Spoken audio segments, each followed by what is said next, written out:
Nós queremos dar o diagnóstico e ao mesmo tempo oferecer a solução. E aqui não tem o The Secret, o segredo dos segredos. O único segredo que nós precisávamos já foi revelado. Então, de antemão, eu lhe digo, qualquer sombra que houver ainda sobre a sua vida, se você estiver amarrado em qualquer sombra do seu passado, eu digo passado de muito tempo ou passado recente, não importa qual seja o tamanho da sombra, o sol da justiça é capaz de iluminar essa sombra e te trazer para o lugar de paz. O único remédio perfeito para a sua dor, para o seu lamento, para o seu pecado, chama-se Jesus Cristo. Para definir melhor o que nós estamos tratando como sombra, porque falar sombra fica parecendo um desenho animado, né? Uma coisa. Nós podemos definir como a nossa antiga vida. E quando eu falo isso, eu sei que na sua mente vem a sua vida de pecado dissoluta, uma vida caída. É isso, mas não é só isso. Alguns de nós se converteram e saíram de uma vida devassa. Eu não vou pedir para você falar amém se era você, porque fica meio... Saíram de uma vida caótica, preocupante, e foram capazes de renunciar ao pecado. Foram capazes de romper esse ciclo destrutivo. Alguns de nós eram mentirosos e não são mais. Alguns de nós eram adúlteros e não são mais. Se você é melhor não ser, tá bom? Ninguém concorda? Que susto, hein? É meio fora de moda falar disso. Alguns de nós tinham instintos malignos, provocados por vícios, e conseguiram romper esse ciclo para a glória de Deus. Mas acabaram que apenas trocaram as sombras. Trocaram as sombras da não religião pelas sombras da religião vazia. Saíram de uma vida aparentemente pecaminosa, ou pecaminosa, e entraram para uma vida aparentemente santificada nos moldes da religiosidade. Acontece que alguns de nós deixaram de acreditar que o dinheiro salvaria, e isso é bom, amém? Não? É que eu gosto de pregar com interatividade, 3D. Alguns de nós acreditavam que os pais, que o cônjuge, que os filhos, que alguma satisfação e prazer momentâneo não salvaria. E acabaram se livrando disso, e glória a Deus por isso. No entanto, trocaram o conceito de salvação por um terceiro para o conceito de autossalvação. O que é tão pecado quanto o anterior. Abandonaram a ideia de que seriam salvos pelo dinheiro, pela sua satisfação, e agora aderiram à ideia de que a sua santificação o salvará. Deixa eu te dizer, nem o seu dinheiro, nem o seu prazer, nem a sua pseudo-santificação, nem o seu belo currículo, só há um que salva o homem, e o seu nome é Jesus. É tão pecado achar que pode se salvar, quanto era quando você não se preocupava com esse assunto. Ninguém pode se salvar. Nós fomos salvos, estamos sendo salvos, e seremos derradeiramente salvos, pelo único que pode salvar um homem, o Filho de Deus, que veio ao mundo, morreu como homem, ressuscitou como homem, e voltará como homem para nos buscar, amém? Quando eu digo homem, é corporealmente, tá bom, irmão? Não é homem, só para deixar claro. Pessoas vivem acorrentadas pela religiosidade vazia. Quer ver um exemplo? Alguns nomeiam líderes como intermediários entre Deus e Ele mesmo. Tem gente que vai em igrejas que não pode viajar se o pastor não souber. É ou não é? Um dia me ligaram e falaram assim: pastor, eu estou pensando em namorar com essa irmã, eu posso? Eu falei: irmão, estou até meio desconcertado com essa pergunta. Porque eu jurava que você tem mais de 25 anos. Aí ele falou: eu tenho. Eu falei: irmão, então o seu problema é outro, você precisa ir no psicanalista, porque uma pessoa de 25 anos pedindo para namorar para um outro velho. Eu falei: irmão, daqui mais 10 anos nós estamos jogando cacheta junto, nós dois, não tem mais. As pessoas nomeiam senhores para a sua vida, e elas estão tão assombradas, tão acorrentadas, como aqueles que não conhecem Jesus. Nós estamos no carnaval, não é? Eu nem sabia, fiquei sabendo esses dias, pra você ter uma ideia como eu sou crente. Não, brincadeira. Eu sou desantenado mesmo.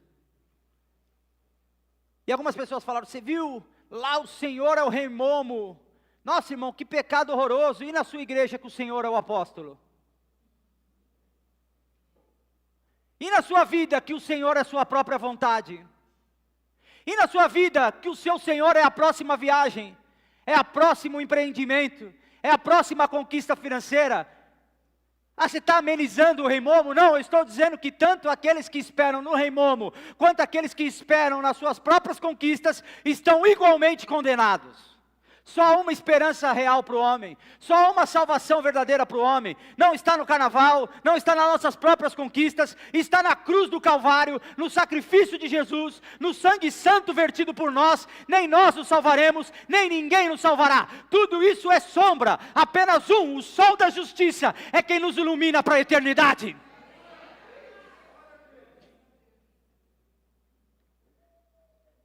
Algumas pessoas usam experiências terríveis, ruins, religiosas do passado, para justificar uma eterna aversão pelo corpo de Cristo, por pertencer a uma igreja, a uma comunidade saudável. É ou não é?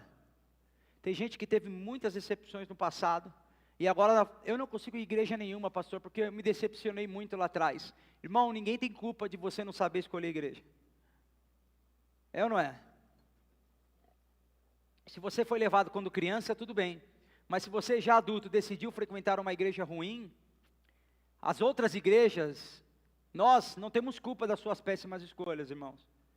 Você pode passar uma vida toda lamentando o que te fizeram, ou você pode viver o novo de Deus para você. O que você viveu era apenas uma sombra. O projeto de Deus ainda havia de se manifestar, e pode ser agora, pode ser hoje, pode ser aqui. E você pode estar perdendo isso, porque você está preso no passado. O meu convite para você é, sigamos e prossigamos em conhecer o Senhor. Olhemos para o alvo que é Jesus Cristo e abandonemos as sombras que outrora nos acorrentavam.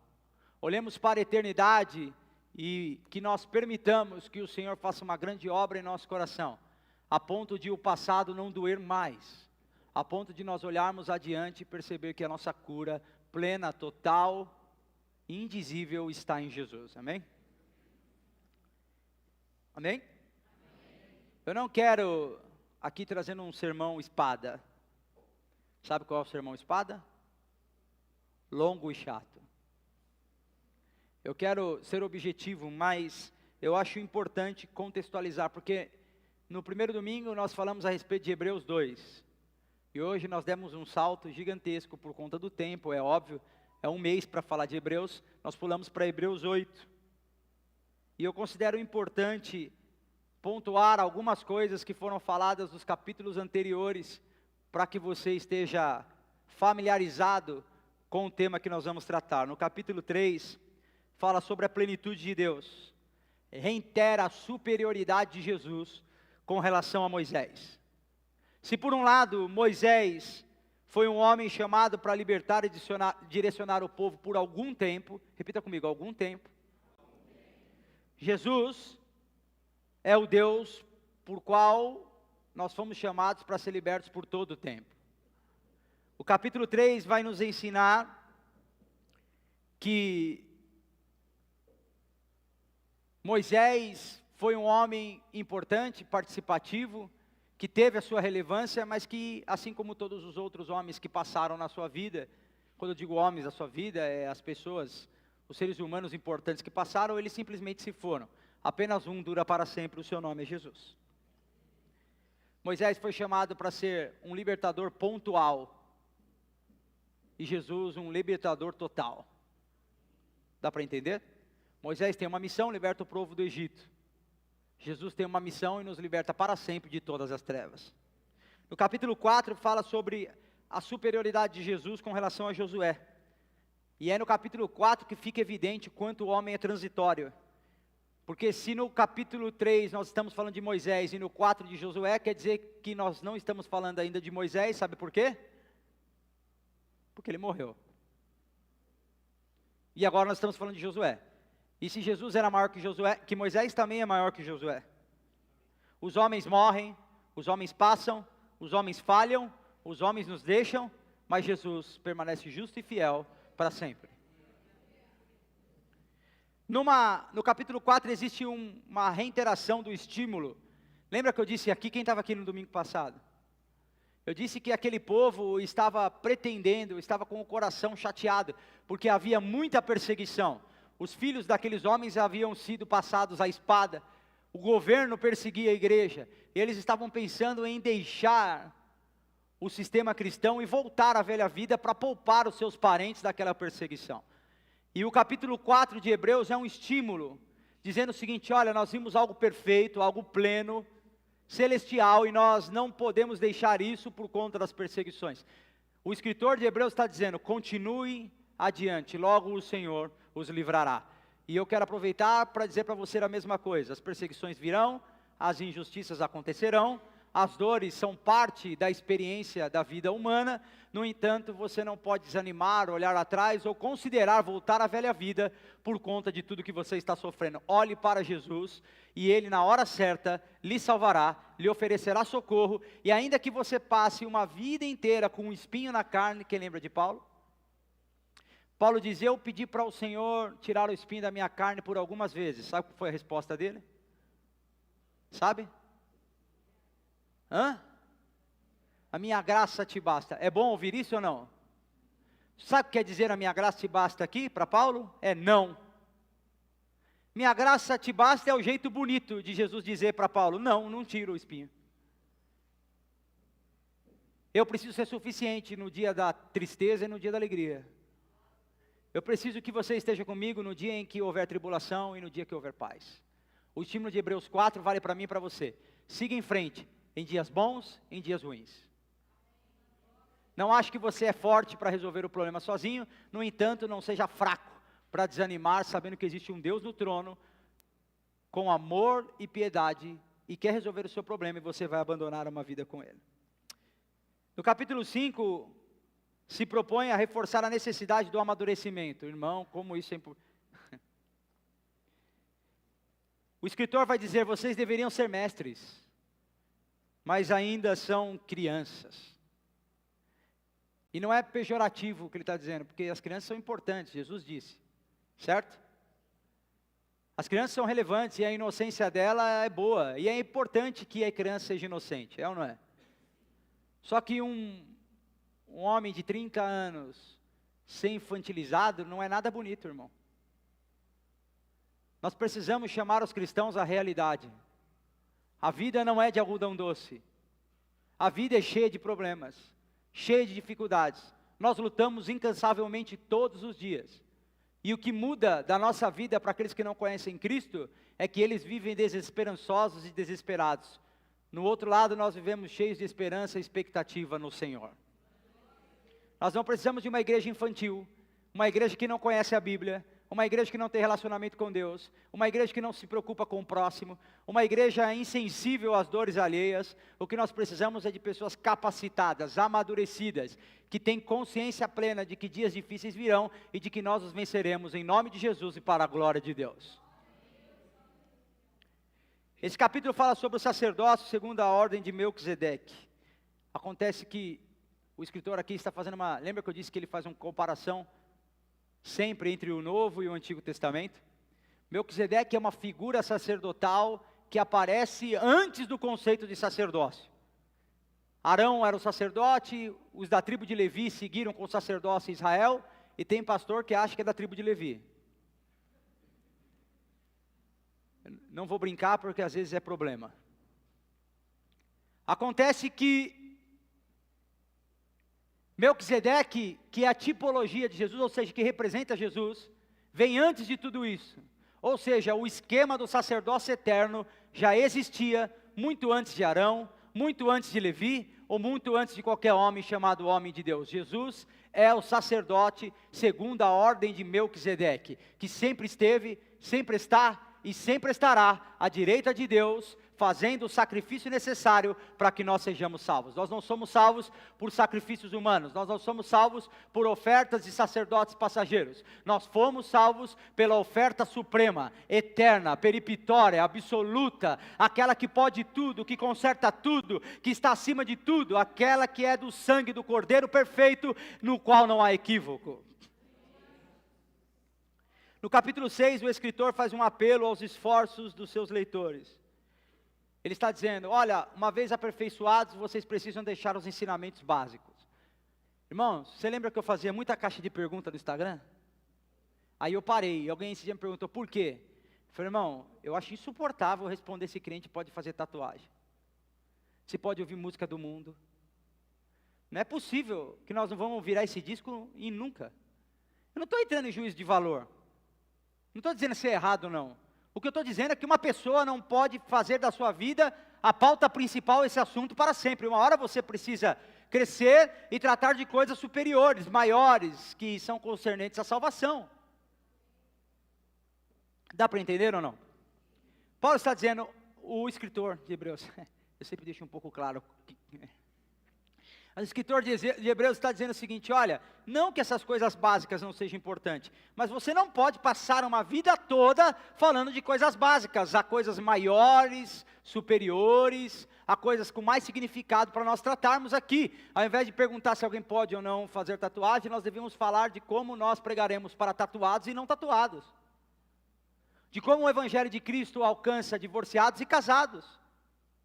De como o Evangelho de Cristo traz uma mensagem de perdão para aqueles que caíram, para aqueles que estão em pé. Nós precisamos falar de coisas importantes no reino de Deus, irmãos. Mais adiante, lá no capítulo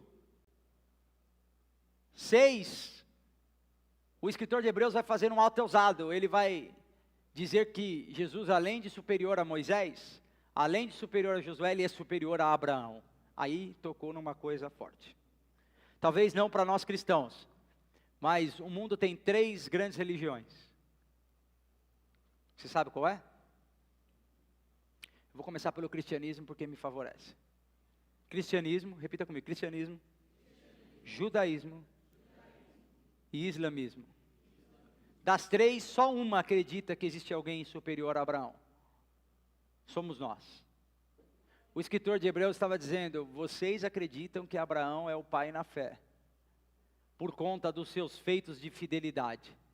Porém, eu estou dizendo, maior do que o pai da fé, é o Senhor que dá razão para termos fé. É o Senhor que é o objeto da nossa fé. Nós não o tememos ou não o amamos por conta dos seus atos de confiança. Nós o amamos e o tememos por causa do seu ato único de sacrifício. E aí o capítulo 7, ele vai falar da linhagem do sacerdócio, e como Jesus é ilimitado, fala que, ele vai falar o seguinte, olha, até Arão, até Levi, até Abraão, todos eles se curvaram diante do sacerdócio, segundo a ordem de Melquisedeque. E aqui eu passo para o capítulo 8, e vai ser rápido, eu prometo, aguenta aí. E eu quero falar a respeito de definições de aliança. Irmãos, criou-se uma mística sobre esse assunto, é ou não é? O pacto, a aliança, você vai numa igreja e o cara te dá um envelope e fala, essa é a aliança. Irmão, isso é só dinheiro dentro do envelope, tá? Só para te informar. Eu não estou dizendo que é ruim dar dinheiro no envelope, e que a igreja não precisa. Não é isso que eu estou dizendo, eu só estou dizendo que há uma mística, não é uma aliança com Deus. Porque numa aliança, ambos os lados têm obrigação. Quando você dá, você não obriga Deus a nada. Deus não tem obrigações com o seu dinheiro. O que você faz é fruto de gratidão pelo que Deus já te deu. É ou não é? Está muito ruim isso aí? Alianças são pactos que envolvem benefícios mútuos, obrigações mútuas e fidelidade mútua. Quem é casado aqui? Existem benefícios, amém? Não? Vou dar uma chance para os irmãos, para não dar problema, vamos lá. Irmãos, eu vou falar, sem as mulheres perceber, você vai dizer, sim. Existem benefícios de ser casados, amém? Vamos às mulheres, existem benefícios, amém? Ah, melhorou, é. Deus, irmão, você vai ter um problema em casa. A igreja que divide família, Senhor Jesus. Você é casado e dentro do seu casamento existem benefícios. É óbvio que existem problemas, mas também existem benefícios. Do mesmo jeito que existem obrigações. Do mesmo jeito que os benefícios e as obrigações exigem fidelidade mútua. É ou não é? Deus faz uma aliança do Antigo Testamento, lembra disso? É a lei. Como a comunidade nômade sem expressão, Deus poderia ter escolhido os babilônios. Sabe por quê? Porque não há na Bíblia, Deus não deixou qual foi o critério dele para escolher Israel. Nós só sabemos que Deus escolheu. Só isso. Mas eles são bonzinhos, eles não eram nada bonzinhos, irmão. Deus poderia ter escolhido cananeus, babilônicos, poderia ter escolhido inúmeras nações, mas escolheu Israel, uma comunidade de agricultores, de pessoas pobres. Eu sei que não parece muito com o Israel que você conhece hoje, falar de pobres, mas aquele Israel era pobre, nômade, inculto, ignorante, e Deus mesmo assim os escolheu. A única explicação razoável que nós encontramos é a Bíblia dizendo que Deus chama as coisas loucas desse mundo para confundir aquelas que se pretendem sábias, e Deus chama as coisas fracas desse mundo para confundir aquelas que se acham fortes, e assim foi com Israel. Deus escolhe esses homens e estabelece uma aliança com eles. Deus diz: olha, eu serei o seu Senhor, eu vou cuidar de vocês, eu vou auxiliar vocês, eu vou proteger vocês, e mais, eu habitarei com vocês. E a parte do povo, lembra que eu disse que são obrigações mútuas? A parte do povo era obedecer à lei. Dá para obedecer à lei em troca de cuidado, proteção, vitória certa, dá ou não? Hã? Não. E eu vou te mostrar por quê. Vamos lá. Por experiência própria. Na antiga aliança, a Bíblia vai dizer que era defeituosa. Mas aqui a palavra defeituosa precisa ser explicada. Não é que ela não servia. Defeito aqui é no sentido de incompleta. Amém? Dá para entender? O que o escritor de Hebreus estava dizendo é o seguinte: a antiga aliança era boa, no entanto era incompleta. Havia mais de Deus para ser revelado. Irmãos, há mais de Deus para ser revelado. E é só na graça de Jesus que nós recebemos a revelação completa de quem Jesus é. A ideia era demonstrar que a antiga aliança era incompleta e de que apenas em Jesus nós encontraríamos a plenitude. Mesmo Deus oferecendo essa aliança ao povo, com todos esses benefícios, adivinha o que eles fizeram? Você não sabe, irmão? É que a gente leu faz muito tempo o texto de Hebreus. Ele diz assim, ó: eu fiz uma aliança com os vossos pais, eles quebraram a aliança e por isso eu os abandonei. Olha o que Deus está dizendo: eu os abandonei. Eles passaram tanto do limite que eu os deixei. Eu sempre digo isso, todo mundo quer liberdade, é ou não é? É ou não é? Um dia uma pessoa mandou no meu Instagram assim e falou: pastor, o que o senhor acha do conceito de democracia familiar? Eu disse: irmão, eu nem sabia que isso existia, mas se existisse em algum lugar, não é na minha casa. Na minha casa é ditadura do eu mesmo. Na minha casa é eu que mando e todo mundo que obedece. Ai, que pastor machista.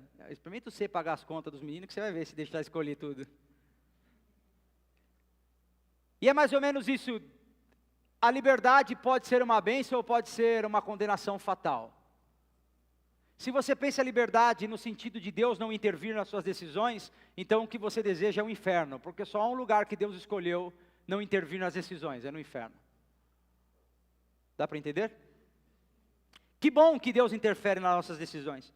Que bom que Ele nos impede de fazer péssimas escolhas. Que bom que Ele evita que nós nos precipitemos todas as vezes que nós queremos nos precipitar.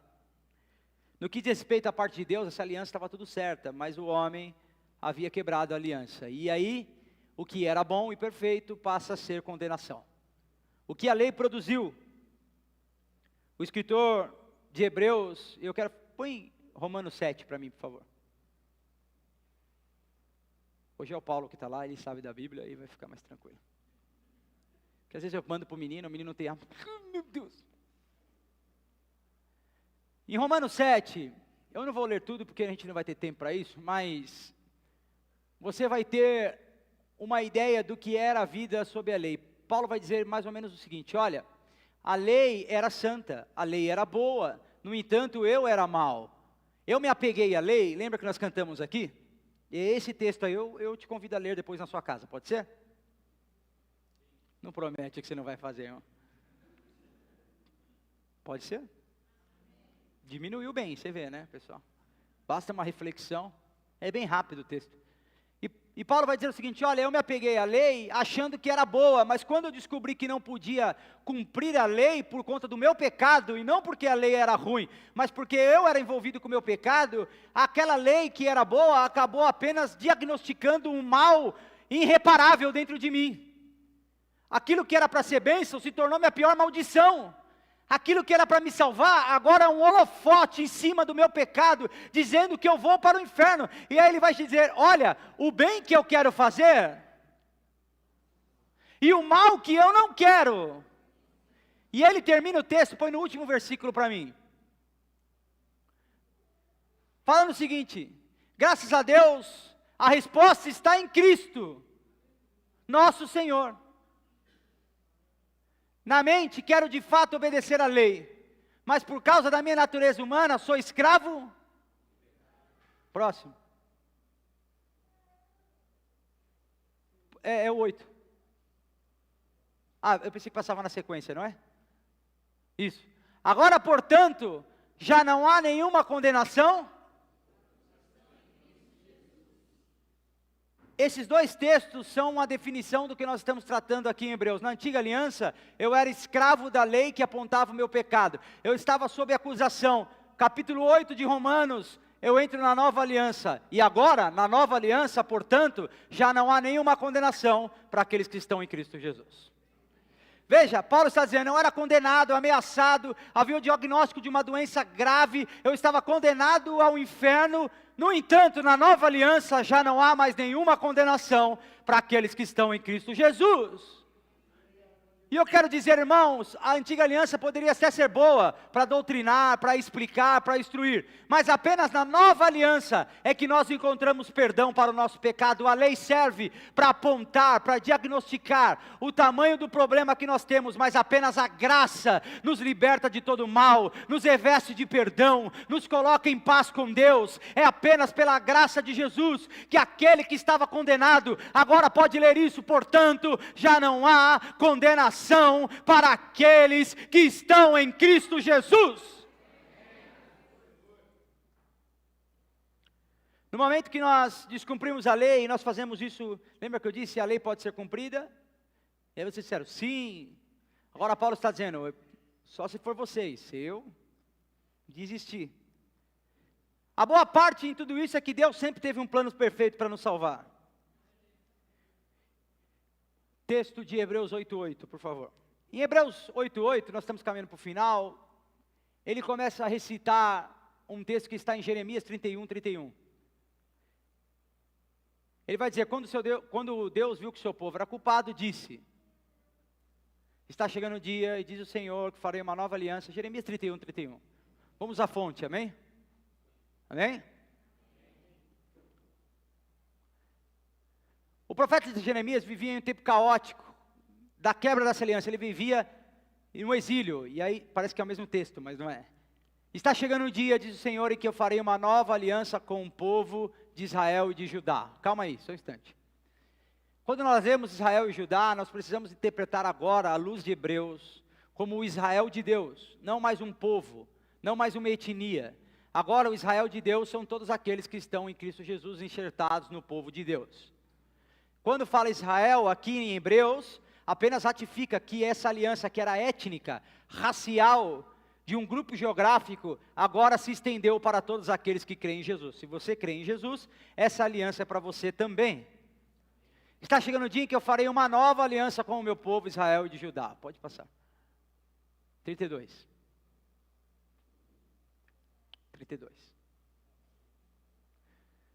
Não será como a aliança que eu fiz com os seus antepassados. Por quê? Porque vocês eram incapazes de cumprir. Já se provaram incapazes de cumprir a antiga aliança. Quando eu os tomei pela mão e os tirei da terra do Egito. Embora eu os amasse como o marido ama a esposa, eles quebraram a aliança, diz o Senhor. E essa nova aliança que farei com o povo de Israel depois daqueles dias, diz o Senhor. porei as minhas leis em sua mente e escreverei em seu coração. Segura esse texto aí. E eu quero falar aqui apenas das diferenças das alianças. A antiga aliança era transitória, passageira, escrita em tábuas e precisava ser decorada. A aliança perfeita, a nova aliança, é escrita na mente e no coração. Não trata-se mais do externo influenciando o interno. Agora Jesus não escreve mais em uma tábua e te manda decorar. Agora Ele escreve na tua mente e no teu coração. Agora a mudança começa aqui e aqui. Não trata-se mais de seguir uma religião. Trata-se de ter um encontro real com Jesus e ser tocado pela presença dEle. A antiga aliança era baseada na geografia, eu já disse isso, na questão ética. Na antiga aliança havia um rito de perdão anual. O escritor de Hebreus vai seguir dizendo, olha, se aquela aliança fosse efetiva, não precisava ser renovada todos os anos. Parece efetivo, irmão? Deus perdoou o seu pecado esse ano, e Deus perdoou o seu pecado ano que vem. Se o sacerdote faltasse, vinha outro, mas se acontecesse uma hecatombe, você estava perdido. O que o escritor de Hebreus estava dizendo é o seguinte, aquela aliança era boa, mas não era suficiente. A aliança daqueles homens precisava ser renovada, mas em Cristo e no sacrifício de Jesus, Deus fez uma nova aliança. Nessa, Ele escreveu nas tábuas do nosso coração e na nossa mente que Jesus nos perdoou para sempre. Eu serei o seu Deus, e eles serão o meu povo. E não será necessário ensinar a seus vizinhos, parentes, dizendo, precisa conhecer ao Senhor, pois todos, desde o mais humilde até o mais importante, conhecerão, diz o Senhor. Eu perdoarei a sua maldade e nunca mais lembrarei de seus pecados. Vamos lá. Na antiga aliança, no Velho Testamento, você precisava fazer um sacrifício anualmente, lembra o que eu disse? Qual a diferença das duas alianças? Deus está dizendo, agora quando vier a nova em Cristo, eu os perdoarei uma vez só e será suficiente. Eu perdoarei a maldade de vocês e nunca mais me lembrarei de seus pecados. Anualmente você tem que todo ano lembrar o quanto você é pecador. Agora você precisa apenas lembrar do quanto Jesus te resgatou. E aí, a antiga aliança precisa de algo que a nova aliança dá. Um rei, um salvador. E essa aliança também tem termos de validação. Lembra que eu disse que toda aliança tem termos de validação? Deus continua pedindo a obediência absoluta do seu povo. E aí fica parecendo que é tão difícil quanto a primeira, é ou não é? Se Deus está pedindo a mesma coisa, então não é mais fácil que a primeira. No entanto, Deus elegeu um representante para toda a humanidade. Agora não é mais você que oferece o sacrifício. Antes, nós tínhamos vários sumos sacerdotes renovados em turno. Agora, Deus elegeu um único supremo sacerdote que nos representou na cruz do Calvário. Agora eu não preciso mais cumprir a lei, porque Jesus cumpriu a lei por mim. Não. Você não precisa ser sacrificado, porque Ele se sacrificou por você. Jesus não veio te ensinar a ser salvo, Ele veio te salvar. Ele não veio te ensinar a mudar de vida, Ele veio transformar a sua vida. Ele não veio te ensinar a acessá-lo. Olha, façam esse ritual, ofereçam esse cabrito, então você me acessarão. Jesus estava dizendo, o véu que separava, não separa mais. Eu rasguei aquilo que nos diferenciava, aquilo que nos distanciava. Agora não são vocês mais que me acessam, agora sou eu que acesso vocês. Agora o seu corpo é o meu templo.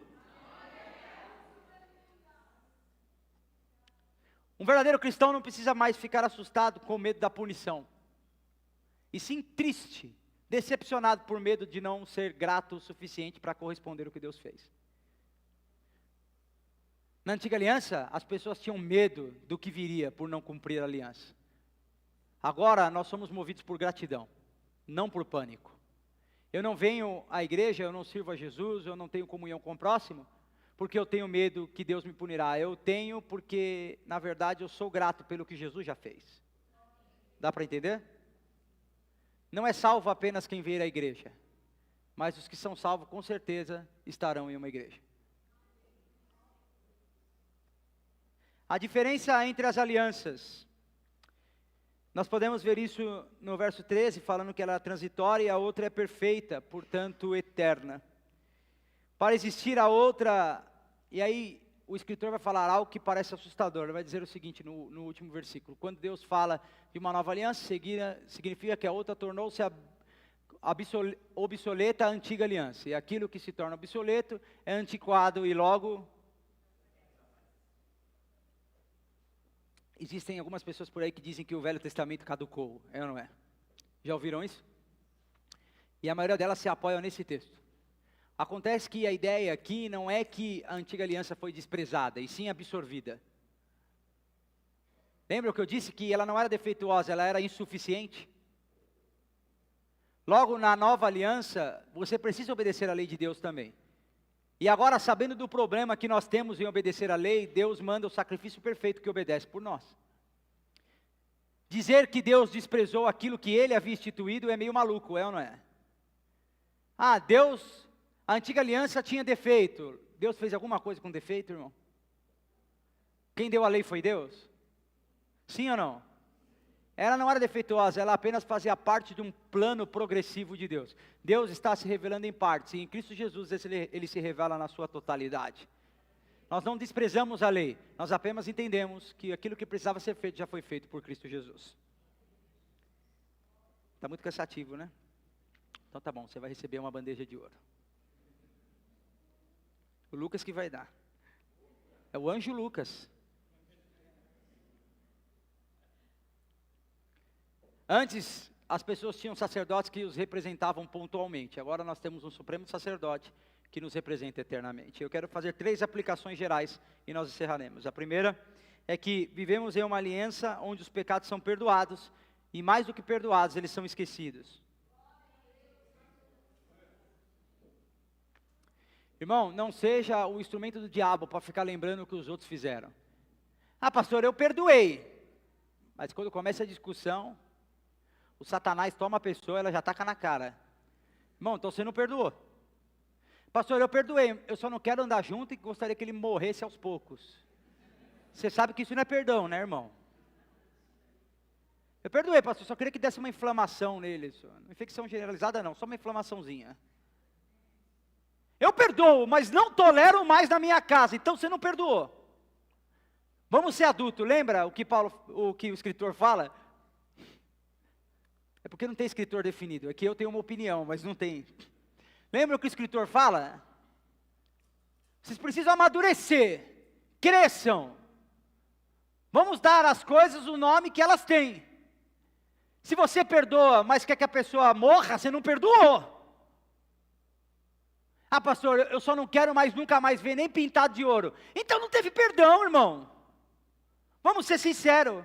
Vamos sair do mundo da fantasia. O mundo real é esse, irmãos. Pode ser que num caso de traição, a mulher não queira mais voltar com o marido. Eu não estou falando de excepcionalidades. Eu estou falando da vida comum, diária. Ah, ele fez o que eu não gostava, aquela pessoa me maltratou, etc e tal. Eu não aceito. Se você não aceita, você não perdoou. É isso que é a verdade, irmão. Em Cristo, os pecados são perdoados e esquecidos. Não dê oportunidade para o diabo suscitar no meio dos seus relacionamentos os pecados que Deus já esqueceu. Se Deus já esqueceu, nós não devemos nos lembrar mais. Jesus é superior a tudo e a todos. Maior que Moisés, maior que Josué, maior que Abraão, maior que Arão e maior que todos os sacerdotes. Por isso a sua convicção não é para amanhã. Irmãos, as pessoas que são mais envolvidas com teologia vão entender o que eu vou dizer. Algumas pessoas acreditam em calvinismo, em arminianismo, perguntam para mim o que eu sou. Eu sempre digo com muita tranquilidade o que eu sou, mas acontece que eu acredito que uma pessoa pode perder salvação. Eu acredito. No entanto, eu não acredito que seja como apagar a luz de um interruptor. Mentiu sem salvação. Pediu perdão com salvação. Porque se for assim, na verdade, não é graça, é sorte, né? Se Jesus voltar bem na hora que o interruptor está aceso, ufa, mentir faz 15 minutos, graças a Deus que ele chegou agora. Se chegasse a 6, eu acredito que a salvação é perdida pela apostasia.